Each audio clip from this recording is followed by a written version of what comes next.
सभी का स्वागत देवेंद्र क्लासेस यूट्यूब चैनल में। टॉपिक हमारा टॉप 50 क्वेश्चंस का है। टॉप 50 क्वेश्चंस पे चर्चा करते हैं और अंत तक क्लास में मेरे साथ बने रहेंगे और क्लास को सबसे पहले आप शेयर कर देंगे अपने दोस्तों के मित्रों के साथ। तो टॉप 50 क्वेश्चन से एक तरीके से आपके लिए रामबाण क्लास है जो जीएस के पोर्शन में बच्चे ज़्यादातर समस्या या दिक्कत उनको करनी पड़ती है, सामना करना पड़ता है दिक्कतों का, वो इस क्लास के नोट्स अवश्य बनाएं, क्योंकि इस क्लास में मैं लगभग जीएस का एक निचोड़ करके क्वेश्चंस लेता हूँ और खास करके उन क्वेश्चंस को जो कहीं ना कहीं पुराने एग्जाम्स में अलग अलग पूछे गए वनडे एग्जाम्स में क्वेश्चन। ठीक है, तो क्लास में अंत तक बने रहे। देखते हैं, देखो पहला क्वेश्चन इसमें लिखा हुआ टॉप 50 क्लास में मैंने प्रांतीय स्वतंत्रता, तो राज्यों को आजादी कब दी गई। प्रांत का मतलब यहाँ राज्य से है या प्रांत करके क्वेश्चन आता है, राज्य करके कम आता है, यही लिखा आता है तब भी जब जब ये क्वेश्चन पूछा है। तो प्रांतीय स्वतंत्रता दी गई 1935 के अधिनियम के द्वारा, जिसका नाम था भारत शासन अधिनियम। छाप लेना, नोट कर लेना। प्रश्न यही पूछा जाएगा कि प्रांतों को आजादी कब दी गई या प्रांतों को स्वतंत्रता कब दी गई, कौन से अधिनियम के द्वारा। तो 1935 के भारत शासन अधिनियम के द्वारा प्रांतों को स्वतंत्रता दी गई। ठीक है, दूसरा प्रश्न यहां से आ जाता है कि केंद्र में द्वैत शासन कब लगाया गया, दोहरा शासन, है ना। तो आंसर आता है 1935 के भारत शासन अधिनियम में केंद्र में दोहरा शासन लगा दिया गया और प्रांतों से हटा दिया गया था शासन। ये भी पॉइंट याद रखना। और इसी अधिनियम के द्वारा भारत से बर्मा को अलग कर दिया गया था। कब अलग किया गया था, 2 साल के बाद। तो ऑप्शन में जो वर्ष आती है वो 1937 आती है, याद रखना। कई बार प्रश्न आ चुका है कि बर्मा को कब अलग किया गया, 1937 में अलग किया गया, लेकिन अधिनियम आ जाए तो उत्तर लगाएंगे 1935 के अधिनियम में ये व्यवस्था अंग्रेजों के द्वारा रखी गई थी। और ये अधिनियम एक श्वेत पत्र पर, व्हाइट पेपर में बनाया गया था, तीसरे गोलमेज सम्मेलन की समाप्ति के बाद बनाया गया था ये। ठीक है, तो बहुत सारे पॉइंट इस सम्मेलन से आते हैं, लेकिन एक एक पॉइंट मैं आपको ले रहा हूँ अलग अलग टॉप 50 की क्लासों में। ठीक है, इन्हें आप नोट करते जाएं और कोई शक समस्या हुआ करे तो बताएं। पंचायती राज व्यवस्था का प्रश्न बहुत आता है, भाग 9 में है पंचायती राज व्यवस्था। कौन से भाग में, भाग 9 में। पंचायती राज व्यवस्था में विषय कितनी जोड़ी गई है, 29 विषय। ठीक है, इस बात को याद रखिएगा। भाग 9 में से पढ़ते हैं। आर्टिकल कौन सा है पंचायती राज व्यवस्था के लिए, अनुच्छेद 243, संवैधानिक रूप से है ये वाला आर्टिकल। अगर आपसे पूछे कि संवैधानिक रूप से बताओ तो आर्टिकल 243। लेकिन प्रश्न आता है कि पंचायतों का प्रावधान कौन से आर्टिकल में, तो पंचायतों का प्रावधान है आर्टिकल 40 में, अनुच्छेद 40 में, जो कि कौन कौन से भाग में आता है, भाग 4 में आता है। नीति निर्देशक सिद्धांतों के अंतर्गत आता है। इन आर्टिकल्स को या अनुच्छेदों को गांधीवादी सिद्धांत भी कहा जाता है, जो कि गांधी जी की मांग थी, ये प्रबल मांग थी महात्मा गांधी जी की, कि पंचायतों को सशक्त करने के लिए संविधान में कुछ सुधार जो गांव से संबंधित, ग्रामीण समुदाय से संबंधित हो सकते हैं, उन्हें जोड़ा जाए। तो गांधी जी ही की अनुशंसा पर कह सकते हैं, या रिकमेंड पर, सिफारिश पर, या उनकी मांग पर इसे जोड़ा गया था। कौन सी व्यवस्था को, पंचायती राज व्यवस्था के आर्टिकल 40 को। लेकिन संवैधानिक दर्जा दिया गया 1992 में 73वें संविधान संशोधन के द्वारा, है ना। संविधान संशोधन भी आता है, याद रखना। संविधान संशोधन था 73वां पंचायती राज व्यवस्था का, और वर्ष थी 1992 और 93। ठीक है, ये पॉइंट याद रखना। ग्रीन मफलर संबंधित है, ये शब्द कभी लिखे आपको दिखे ग्रीन और पीछे मफलर, तो ये संबंधित है ध्वनि प्रदूषण से। किससे संबंधित है, जहां ध्वनि प्रदूषण सबसे ज्यादा होता है उससे संबंधित एक टर्म्स है जो पर्यावरण में, जिसे क्या बोलते हैं, ग्रीन मफलर, याद रखिएगा। ठीक है, आगे बात करते हैं। जैसे अंगूरों की बात कर रहा हूं मैं, पके अंगूरों की, बिल्कुल जो मीठे सैत अंगूर होते हैं ना, अंगूर आप हम लोग मार्केट जाते हैं खाते हैं ना, बिल्कुल कहते हैं ना भैया मीठे वाले देना। भैया कहने वाले आपको बताइए, भैया सब हम तुम सारे लोग बोलते हैं कि मीठे वाले। तो जो मीठे वाले अंगूर होते हैं उनमें एक शर्करा पाई जाती है, तो शर्करा को क्या बोलते हैं, फ्रक्टोज शर्करा। इसी की वजह से वो मिठास होती है अंगूरों के अंदर, या मीठे पाए जाते हैं वो। ठीक है, पके अंगूरों में कौन सी शर्करा, फ्रक्टोज शर्करा होती है। इसे छाप लेना, नोट कर लेना।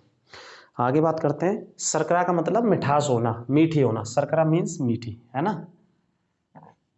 जैसे शक्कर बोलते हैं ना, चीनी है, वो शब्द वहीं से जुड़ा हुआ है ये साइंस में। काली सिंध नदी पढ़ी होगी, नहीं पढ़ी है तो पढ़ लो। चंबल की सहायक नदी है काली सिंध नदी, और चंबल सहायक है कौन सी नदी की, यमुना की। ठीक है, और यमुना सहायक है किसकी, गंगा की। ऐसे पढ़ सकते हैं आप। काली सिंध चंबल की सहायक नदी है, चंबल यमुना की सहायक नदी है, और यमुना गंगा की सहायक नदी है ना। ऐसे पॉइंट पढ़ सकते हैं सारी नदियों का आप। आगे बात करते हैं। इंसुलिन एक क्या है, प्रोटीन है। ये पॉइंट रट लेना, ऐसे पूछा गया। इंसुलिन क्या है, इंसुलिन एक प्रोटीन है। ठीक है, प्रोटीन भी है, और इंसुलिन को हार्मोन के तौर पर भी पढ़ा जाता है। इंसुलिन को क्या और साइंस में माना जाता है, एक हार्मोन भी ये भी पॉइंट याद रखना। इंसुलिन क्या है, एक हार्मोन भी है, प्रोटीन भी है। इंसुलिन की कमी से होता क्या है, एक बीमारी हो जाती है। इस बीमारी को क्या कहा जाता है, डायबिटीज की बीमारी। कौन सी बीमारी, डायबिटीज की बीमारी, है ना। जैसे शुगर की बीमारी बोलते हैं, मधुमेह की बीमारी बोलते हैं, और क्या बोलते हैं इसे, मधुमेह की बीमारी, है ना। राष्ट्रीय मधुमेह दिवस मनाया जाता है 14 नवंबर को। ये भी लिख लेना, कब मनाते हैं, 14 नवंबर। विश्व में सबसे बड़ा तेल का भंडार, कौन से तेल की बात कर रहे हैं, कच्चे तेल के भंडार की बात कर रहे हैं। विश्व में सबसे बड़ा कच्चे तेल का जो भंडार है वो कौन से देश में, वेनेजुला में, है ना। दुनिया का सबसे ज्यादा जो कच्चे तेल का भंडार है भाई साहब वो कौन से देश में, वेनेजुला में, नोट कर लेना। वेनेजुला की राजधानी काराकस है, जो दक्षिण अमेरिका का सबसे उत्तरी देश है। दक्षिण अमेरिका में बिल्कुल उत्तर में स्थित है ये देश वेनेजुला। इसमें 10 लाख रुपए का नोट भी चलता है। इसकी राजधानी काराकस है, ठीक है। और दुनिया का सबसे बड़ा तेल भंडार है, और विश्व का सबसे बड़ा जलप्रपात भी इसी देश में स्थित है। दुनिया का सबसे बड़ा मतलब इट मीन्स सबसे ज्यादा ऊंचा वाटरफॉल्स भी इसी देश में स्थित है। कमेंट बॉक्स में बताओ कौन सा दुनिया का सबसे ऊंचा जलप्रपात है, फटाफट से। अगले पॉइंट पे चलते हैं भैया। 2 नोबेल पुरस्कार प्राप्त करने वाले साइंटिस्ट, वैज्ञानिक जो है उनका नाम है मैडम क्यूरी। इनको फिजिक्स में और केमिस्ट्री में 2 सब्जेक्टों में नोबेल पुरस्कार प्राप्त कर चुके हैं ये, फिजिक्स और केमिस्ट्री में, अपने शोध के आधार पर, ठीक है। बचपन से पढ़ते आ रहे होंगे 10th से इसको। कंप्यूटर में जो आईसी चिप होती है, लगी होती है कंप्यूटर लैपटॉप में, तो वो किसकी बनी हुई होती है, सिलिकॉन की बनी होती है, ठीक है। क्या की बनी होती है, सिलिकॉन की। और सिलिकॉन सबसे ज्यादा कौन सी जगह, फैक्ट्री में या उद्योगों में बनाया जाता है, बंगलौर के अंदर। इसी वजह से क्या बोलते हैं, सिलिकॉन घाटी बंगलौर को, या सिलिकॉन स्टेट कर्नाटक को कहा जाता है। सबसे बड़ा उद्योग कर्नाटक की राजधानी बंगलौर में है इस उद्योग का, ठीक है। आगे बात करते हैं पराश्रव्य तरंगे हैं। ये फिजिक्स में आपने पढ़ा होगा 10th में कि आवृत्ति कितनी होती है, तो 20,000 हर्ट्ज होती है। ये कई बार प्रश्न पूछा गया है, कितनी हर्ट्ज होती है, 20,000 हर्ट्ज होती है पराश्रव्य तरंगों की, ठीक है। नोट कर लेना इसे। आगे बात करते हैं इसरो, अंतरिक्ष एजेंसी है भारत की ISRO. Indian satellite research organisation की स्थापना 15 अगस्त 1969 को हुई थी, और इसरो का मुख्यालय कहाँ, बंगलौर में स्थित है। इसरो का मुख्यालय बंगलौर में स्थित है। इस समय इसके वर्तमान चीफ हैं एस सोमनाथ। कौन है, एस सोमनाथ, जो चंद्रयान 3 इसरो के द्वारा भेजा गया है 14 जुलाई को 2:35 पर प्रक्षेपित किया गया, प्रक्षेपण किया गया इसका। LMB-3 रॉकेट नामक उससे भेजा गया है, और ये तकरीबन 29 अगस्त 2023 को चंद्रमा के दक्षिणी हिस्से पर लैंड करेगा, ठीक है। ये नोट कर लेना आप। आगे बात करते हैं वन अधिनियम। वनों को बचाने के लिए कानून बनाया सरकार ने, जंगलों को बचाने के लिए। कौन सी वर्ष में लागू किया, 1980 में ये लागू किया था, ठीक है। वन अधिनियम 1980 में। रामकृष्ण मिशन की स्थापना 1897 में हुई थी, और 1897 में किसने स्थापना करी, स्वामी विवेकानंद जी ने। रामकृष्ण मिशन की स्थापना, ठीक है, एक समाज सुधारक संस्था थी, ठीक है। तो स्वामी विवेकानंद जी ने इसकी स्थापना करी, कहाँ पे, कलकत्ता में। गंगा डॉल्फिन, गंगा के भीतर एक मछली पाई जाती है जिसका नाम गंगा डॉल्फिन। इसको राष्ट्रीय जलीय जीव सरकार ने कब घोषित किया, 2009 में, ठीक है। राष्ट्रीय जलीय जीव 2009 में घोषित किया, और गंगा को राष्ट्रीय नदी 2008 में घोषित किया गया था। ये भी लिख लेना, गंगा को राष्ट्रीय नदी 2008 में। प्राकृतिक पर्यावरण की सुरक्षा की अगर बात करते हैं तो आर्टिकल 51 के ए में प्राकृतिक पर्यावरण की क्या है, सुरक्षा है। आर्टिकल 51 के ए में, है ना। ये पॉइंट नोट कर लेना। और सिर्फ आर्टिकल 51 की बात करें तो इसमें विदेश नीति का प्रावधान दे रखा है आर्टिकल 51 में। सिर्फ देखो, धान की खेती होती है, बारिश के समय पे होती है, और धान काय की फसल है, खरीफ की फसल है, जिसमें तकरीबन अगर बात करें तो लगभग 100 सेंटीमीटर पानी से लेकर के 135 सेंटीमीटर पानी की आवश्यकता होती है इस फसल के लिए, है ना। खरीफ की फसल होती है। धान का सबसे ज्यादा उत्पादन बंगाल करता है, धान का कटोरा छत्तीसगढ़ को कहते हैं। धान का उत्तर प्रदेश के तराई के क्षेत्रों में भी बहुत बड़े पैमाने पर उत्पादन होता है, ठीक है। और भारत की प्रमुख खाद्य फसल भी है धान, भारत की प्रमुख खाद्य फसल है। सबसे ज्यादा धान को खाया जाता है, उसके बाद दूसरे स्थान पर गेहूं है। तो धान को याद रखिएगा, है ना। और गोल्डन धान आता है एक स्वर्ण चावल, जिसमें विटामिन ए होती है। ये भी क्वेश्चन कई बार पूछा गया है, कौन सी विटामिन, विटामिन ए पाई जाती है गोल्डन धान में। ये भी नोट कर लेना आप, ठीक है। तो इसमें जैव उर्वरक के रूप में क्या इस्तेमाल होता है, नील हरित शैवाल का। इस पॉइंट को याद रखिएगा, है ना। एक इसकी बीमारी हो जाती है धान में, खैरा बीमारी हो जाती है, किसके, जिंक की कमी से। खैरा रोग होता है जस्ता या जिंक की कमी से, है ना। जिंक सही पैमाने पर धान की खेती में लगाना पड़ता है, तो ये बीमारी से बच जाता है। अगर नहीं लगाते हैं तो बीमारी हो जाती है खैरा। अब LIC की बात करते हैं। लाइफ इंश्योरेंस कंपनी की स्थापना 1 सितंबर 1956 में हुई थी। इसका मुख्यालय बम्बई में है। किसका मुख्यालय है, बम्बई में। LIC का, जिंदगी के बाद भी जिंदगी के साथ भी। इसका एक वो है लोगो है। भीतरकनिका राष्ट्रीय उद्यान है, अभ्यारण्य भी इससे पढ़ला कई किताबों में लिखा रहता है। भीतरकनिका कहाँ पे फेमस है? जो बहुत उड़ीसा में, बिल्कुल बंगाल की खाड़ी के पास में है ना। मानव की सबसे बड़ी ग्रंथि की बात कर रहे हैं तो कौन सी है? यकृत। क्या बोलते हैं इंग्लिश में से? लीवर बोलते हैं, ठीक है, यकृत है। विश्व की पहली महिला प्रधानमंत्री भंडार नायके चुनी गई थी और जो 1960 में चुनी गई थी और श्रीलंका में चुनी गई थी। जी कौन से देश में चुनी गई थी? श्रीलंका में। दुनिया की सबसे पहले अगर बात करें महिलाओं के आधार पर, सबसे पहली महिला प्रधानमंत्री श्री मावो भंडार नायके श्रीलंका में चुनी गई, 1960 में चुनी गई थी। ये ठीक है, ये नोट कर लेना। और विश्व की पहली महिला राष्ट्रपति का अगर प्रश्न आ जाए तो वो फटाफट से आप बताइए कमेंट बॉक्स में। विश्व की पहली महिला राष्ट्रपति कौन से देश में चुनी गई और उनका नाम क्या है? प्रधानमंत्री मैंने आपको बता दिया है। और भारत की पहली महिला प्रधानमंत्री कौन चुनी गई थी? ये भी कमेंट बॉक्स के माध्यम से बताइए। भारत की पहली महिला राष्ट्रपति कौन चुनी गई थी? भारत की पहली महिला लोकसभा अध्यक्ष कौन चुनी गई थी? बताइए कमेंट बॉक्स के माध्यम से। कमेंट किया करो।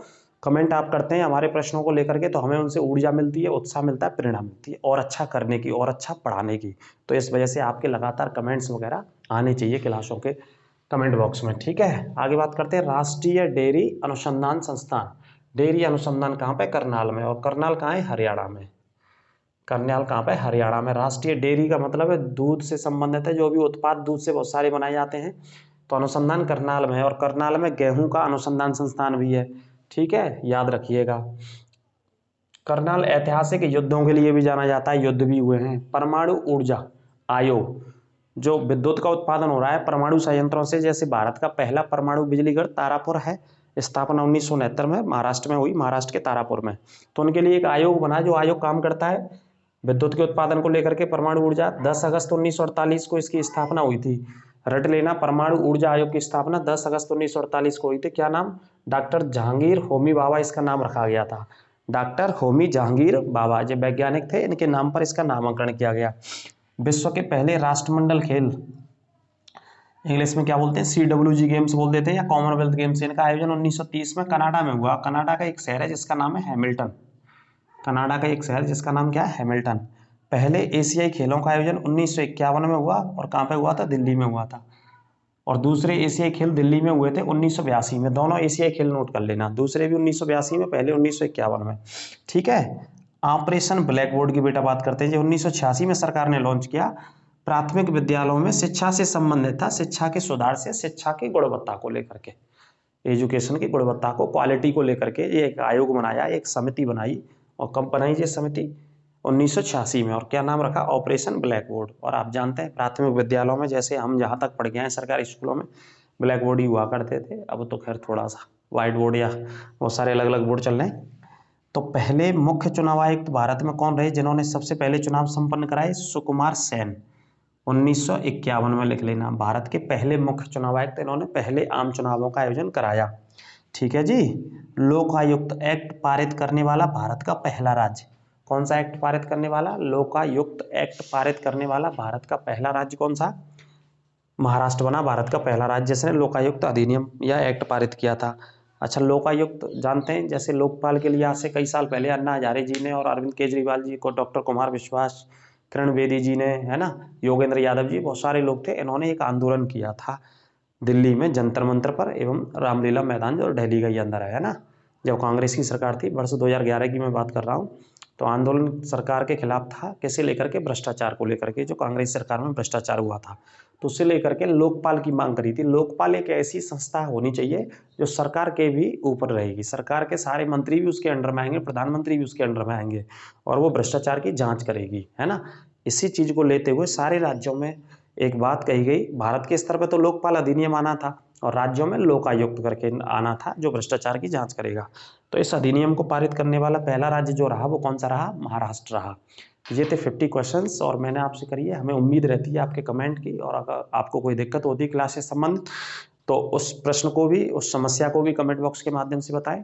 और आप अपनी कोई दिक्कत हो टॉपिक को लेकर के, किसी भी चीज़ को लेकर के, उसे भी बताएं। अगर आप कमेंट करते हैं तो जैसा कि मैंने कहा है, हमें उम्मीद रहती है, उत्साह रहता है, प्रेरणा रहती है, और बेहतर हम करने की कोशिश करते हैं आपके सुझावों के आधार पर ही। जैसे जैसे आपके सुझाव मिलते हैं उसी आधार पर सुझावों को लेकर के चेंज करते हैं अपनी क्लासों की चीज़ों को लेकर के, क्लासों के टॉपिक्स को लेकर के, उसके बाद हम लेकर के आते हैं आपके लिए। तो अपना ख्याल रखिए, स्वस्थ रहिए, नमस्कार।